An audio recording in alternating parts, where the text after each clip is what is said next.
সেদিন লাঞ্চ করতে চলে গেছিলাম ভজহরি মান্নাতে। তো এখানে যেটা এসপ্ল্যানেডে ওদের ব্রাঞ্চ রয়েছে সেখানে গেছিলাম। তো ঢুকেই প্রথমে স্টার্টার নিয়ে নিয়েছিলাম হচ্ছে ভেটকি মাছের ফিশ ফ্রাই। ফিশ ফ্রাইটা যা ক্রিস্পি ছিল না, আপনাদের বলে বোঝাতে পারবো না। ফিলিংটা তো উফ, যা অসাধারণ ছিল। এখানে সস আর কাসুন্দির সাথে ডিপ করে আমি ফিশ ফ্রাইটা এনজয় করছি, সাথে স্যালাডের সাথে জাস্ট জমে যাচ্ছিল।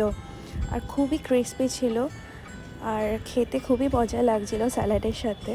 মেইন কোর্সে নিয়ে নিয়েছিলাম হচ্ছে বাসন্তী পোলাও, মাটন ডাক বাংলো, ভেটকি মাছের পাতুরি আর দুটো মাটন কষা।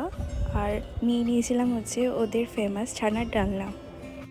গরম গরম সাদা ভাতের সাথে নিয়ে নিলাম হচ্ছে ভেটকি মাছের পাতুরি, কলা পাতায় মোড়ানো। ভেটকি মাছের পাতুরিটা না জাস্ট অসাম ছিল, গরম ভাতের সাথে দারুণ লাগছিল খেতে। সর্ষের একটা ঝাঁজ আসছিল সাথে। মাছটাও খুব নরম ছিল খেতে, খুব টেস্টফুল ছিল খেতে। তো আমি এখানে এনজয় করছি।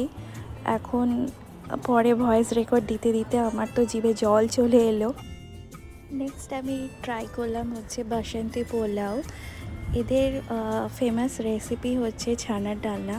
এটা খুবই সফট হয় খেতে ছানার ডালনাটা। আমি আগেও ট্রাই করেছিলাম, তো আবার ট্রাই করছি বাসন্তী পোলাওয়ের সাথে ছানার ডালনা।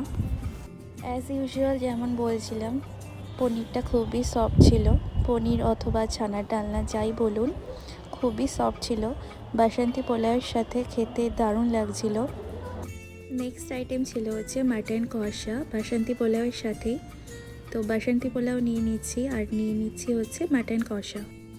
মাটন কষার সাথে বাসন্তী পোলাও তো খুবই ভালো যায়।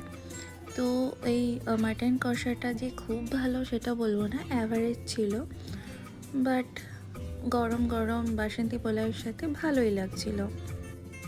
তো এখন নিয়ে নিচ্ছি হচ্ছে বাসন্তী পোলাওর সাথে মাটন ডাক বাংলো। তো সবাই জানেন মাটন ডাক বাংলোর সাথে একটা ডিম কম্বিনেশনে থাকে। তো 2 পিস মাটন দেয় এরা আর একটা ডিম। তো মাটনটা খুবই সফট ছিল আর খেতে খুবই ভালো লাগছিল বাসন্তী পোলাওয়ের সাথে।